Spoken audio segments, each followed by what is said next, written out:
Hello, shalom, salom, and hola. Welcome to the season one finale of the Hot Jewish Podcast. I'm Michael, aka Hot Jewish Energy.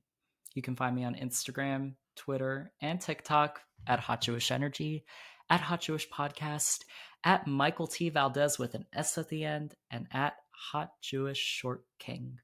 The last episode. This season has been a gift, if I'm going to be honest. I said this before, but I never thought I'd be doing something like this. I really didn't. And I want to give a big thank you to everyone watching and listening. You are the reason I'm doing what I'm doing, giving me the ability to share my thoughts, my feelings, bring on people that I love watching and looking at the content. And it's just crazy that I get to do this, that I've gotten to do this. And thank you. Seriously. And I truly hope you enjoyed the first season because I enjoyed making it and it was a labor of love. And I just want to let you guys know that everything that you've seen, all by me. I did not hire anyone. I didn't ask anyone to edit for me or do anything. I really wanted to make sure I did this all myself and had really great guests to support my vision and what I wanted to bring to you guys. And I'm thankful that I put that trust in myself because I sometimes can't trust myself, but I'm glad I did. Something amazing came out of it. And I'm thankful that you guys have been along for the ride and are continuing to be along for the ride. Today is going to be a story time because I think I've mentioned throughout the season about my experience in yeshiva. I wanted to finish off this season with an open-ended conversation about what happened with me while I was in yeshiva as a kid. For obvious reasons, I'm not going to say any names because I want to protect the privacy of the people that I had these experiences with because that would not be fair to them. I also just want to share this part of my life with you guys, but I don't want to share who was involved because that's something that I want to keep for myself. And like I said before, that's not fair to them. You can sit back and relax. It's going to be a story time. I'm hoping it won't take too long because I really don't want to drag it. I actually have never gone into full detail about this story publicly on a platform, and this is going to be the first time. Yeah, here it goes. I went to yeshiva from the age of 4 to the age of 13. That pretty much almost 10 years, 9 years. And I went to a Lubavitch Chabad yeshiva from age 4 to age 9. Unfortunately, halfway through the year, right before Pesach, our rabbi and his wife and all the other admin went up on stage and said, "Hey, yeah, we don't have enough money to keep you guys here. We are filing for bankruptcy, so y'all got to find a new place to go." We got kicked out. All of us got kicked out right before Pesach, and we had to find a new yeshiva for after Pesach. And we stumbled upon another yeshiva in my area on Long Island, and my mom and my parents in general, they put me in that yeshiva. I was there from 9 to 13, so I was there for 4 years. I came in right in the middle of 4th grade, then I had 5th, 6th, 7th, and 8th. Everything was pretty normal. Everything was pretty standard, nothing out of the ordinary. And then as I got into middle school, that's when definitely some of that childhood innocence started wearing off. I noticed that a lot more of my classmates started cursing. I noticed that a lot more people were pretty open about certain things. And it was still, I mean, granted, it was still closed off. It was an Orthodox yeshiva, but I just noticed that the filters were kind of coming off. And I had a friend. We had been friends since I came to the elementary school part of that yeshiva after I got kicked out of the Lubavitch yeshiva. We were really good friends. He was one of my best friends, and we were inseparable. I remember at one point, for the summer that actually changed my life, he was pretty much at my house like almost every day, sleeping over days upon days. And one day we came home. He had come home with me from school, and another friend had also come home with us too. We were having like a guys hangout or whatever, if we're going to call it that. But they came over and it was normal, nothing really weird happening, pretty normal. And then all of a sudden, my close friend, he said, "Oh, let's take off our clothes." For context, we were 13 years old at the time, 12 going into 13. He was like, "Oh, we should go in the closet. We should take off our clothes, be in the dark." And like, I was like thinking, okay. I didn't really think anything of it. I was like, "Oh, okay." He was like preaching that, oh, this is what everyone's doing in public school. And I was like, okay, I'm open to anything. And I did feel a little bit, I take that back. I did feel a little bit weird about it, but he was my close friend. I didn't feel the need to say no. That other friend of ours that was there, he did it too.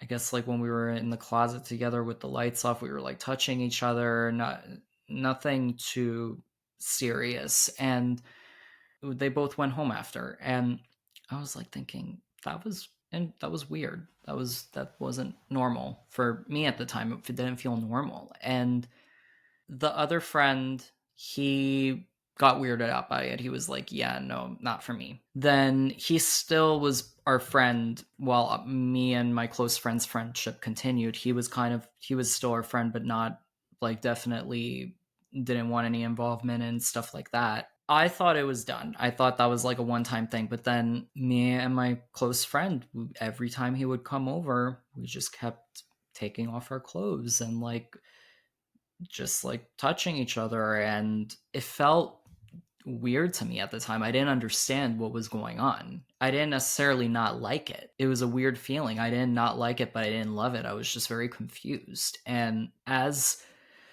we did that kind of stuff more times, I grew to like it in a way. It was very weird for me at the time, and I didn't know what it meant. I didn't know that was what being queer meant. It wasn't in my mind. At one point, I don't know why I remember this, but he was like showing me how to like masturbate or something. It was like he was like, "Oh, if you like move your dick up and down, like something will come out." And I was like, I don't want to do that. Like, I didn't know what that was. I didn't know what it was called. We were in an Orthodox yeshiva. Nobody talks about this stuff. It was just a very weird situation. And then another time, I think I told him, I was like, oh, I think I was gonna I was trying to have sex with him. I didn't know it was sex at the time. I didn't know that could be sex, like putting your like I didn't know that that would be sex. Like I didn't know that was a different type of sex as opposed to like heterosexual sex. And he was like, no, no, don't do it. And we never ended up doing it. I never penetrated him. And it kept going, and it got to this one day where the tables turned, because we had just been touching each other. We had just been like, I definitely had his it was at one point, and it felt very weird, and I didn't know I didn't know what it was. I didn't know what it meant. And there was one day where we were on my bed, he was on top of me, and we were both no clothes on, and all of a sudden he looks at me, probably about a few seconds, and then he kisses me. I had never been kissed before. That was the first time that anyone had kissed me. I got freaked out. I was like, what? I was like, why would you do that? Why? And he was like, oh, I wanted to try it. I wanted to kiss you. I wanted to try it. And I was like, no. And I got very, very upset. I cried, and I ran into my closet, and I called my other friend on the phone, the friend that had done stuff that one time but didn't want to do it anymore. I called him and I left I left a voicemail. That's just like the cherry on top of the situation. I left him a voicemail. I was like, Oh my gosh, he kissed me. What I was like freaking the fuck out. I was like, I don't know what this means. Call me back. And I think he did call me and he was like, Michael, what are you guys doing? Seriously, what are you guys doing? I didn't know. I really had no idea. The funny thing was, we went to Dave and Buster's that night, me and my close friend, and he tried acting like nothing happened. I remember I told him while we were at Dave and Buster's, I want you to go home. I'm upset. And he was like, "Oh, why? Why are you upset?" And I'm like, "Because you did this and I don't feel right. I feel gross." He was like, "Okay, no problem." And he went home. After that, I wish I could say it was the end of it, but it wasn't. I kind of became obsessed with wanting to be in an intimate setting with him.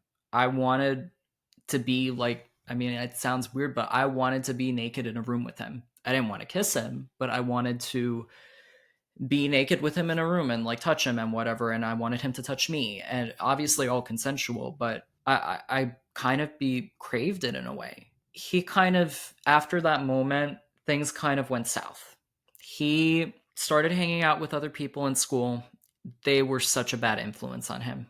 It was it was really bad. And he started taking his own queerness that he obviously had queerness in him, and he started turning that into internalized homophobia. He would take that out on me. He started bullying me in school with his new friends, and it was very rough. I forgot to mention before that, before he started bullying me and before uh, in the middle of between the kiss and this, when things started kind of turning sour, I remember one night he came over and I was like, "Oh, we should do this. Like, we should do something again. Like, we should like take off our clothes and whatever." And he was like, "Oh, I have a girlfriend now. I can't. I don't want to." And I was like, "Come on, just like one more time." And I asked him, and we're like 13, and he was like, "Okay."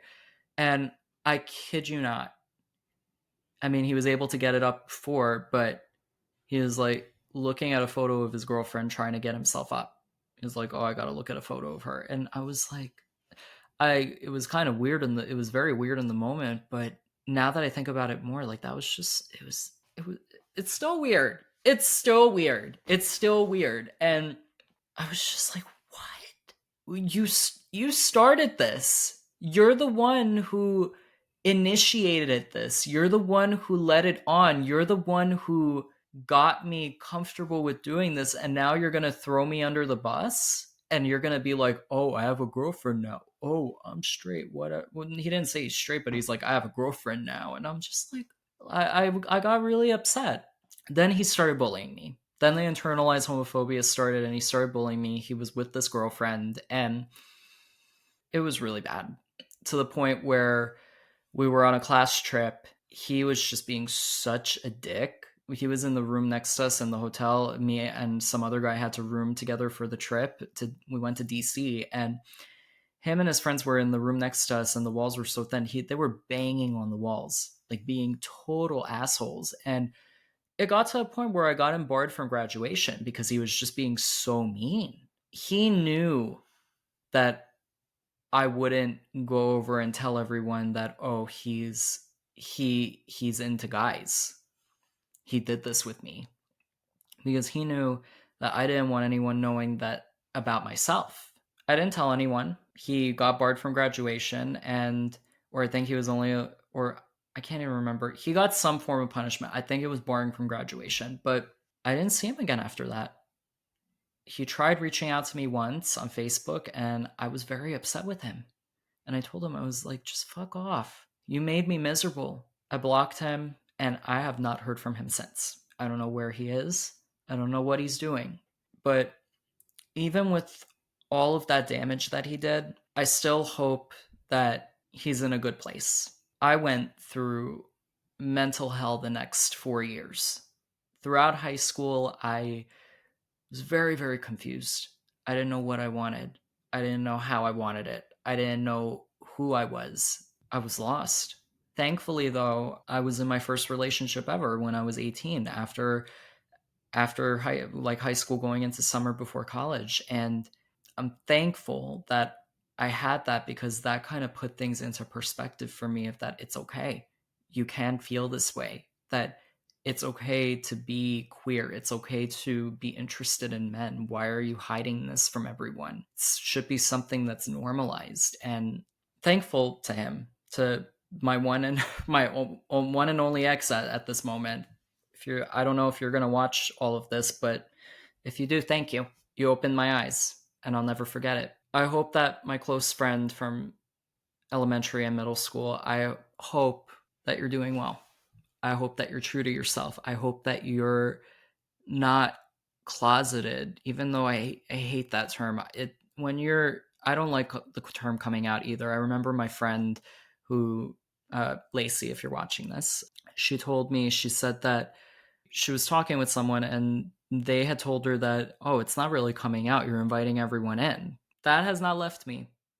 I use that more. I use that only now. I never say coming out, because it just feels like, why should you have to put yourself out of the closet and in the open and hope that everyone is accepting of you? You shouldn't have to do that. You should be able to invite people into your life and who you are and who you love and what you want. You should be able to invite people in who matter to you. You shouldn't have to put yourself out on a display. That's what I hope. And I hope that he is inviting people in. And I hope that he's not internalizing homophobia for himself and having a miserable time, because I would never wish that upon anyone, even though he did kind of fuck me over in a way. I hope he's okay. I'm mad at what happened, but I hope he's okay. And I hope he's true to himself. That wasn't the only person. That was my close friend. There was one more person. It was a one-time thing. Interestingly enough, it was one of my bullies at the time. Now we're good. I've spoken to him a couple of times and we're good. No bad blood or anything, but I have not mentioned anything about what happened to him ever.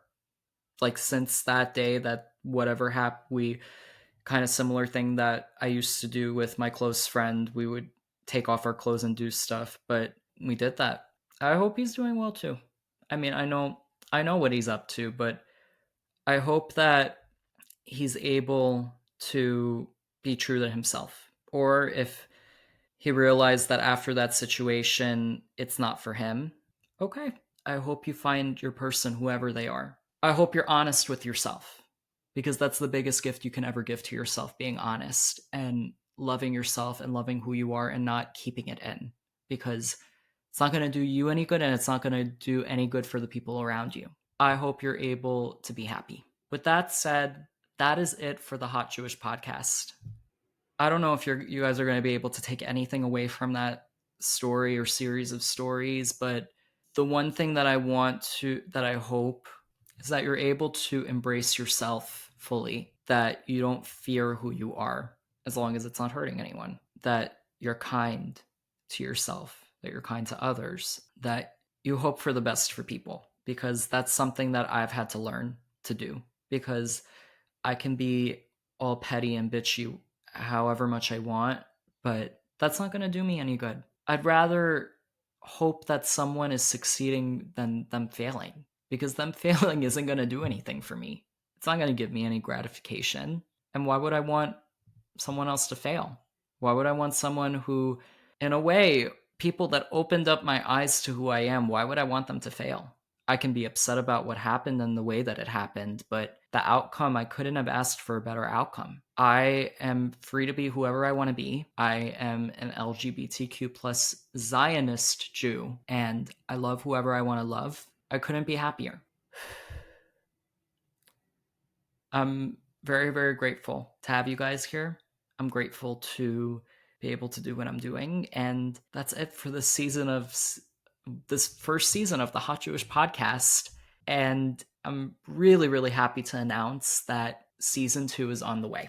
It will probably come out sometime next year. Season 2 is on the way, and God willing, a season 3 if things go well. But season 2 is definitely on the way. So be on the lookout. That's it. Thank you guys for watching. You can find me on Instagram, TikTok, and Twitter at Hot Jewish Energy, Hot Jewish Podcast, Hot Jewish Short King, and Michael T. Valdes with an S at the end. I forgot one thing.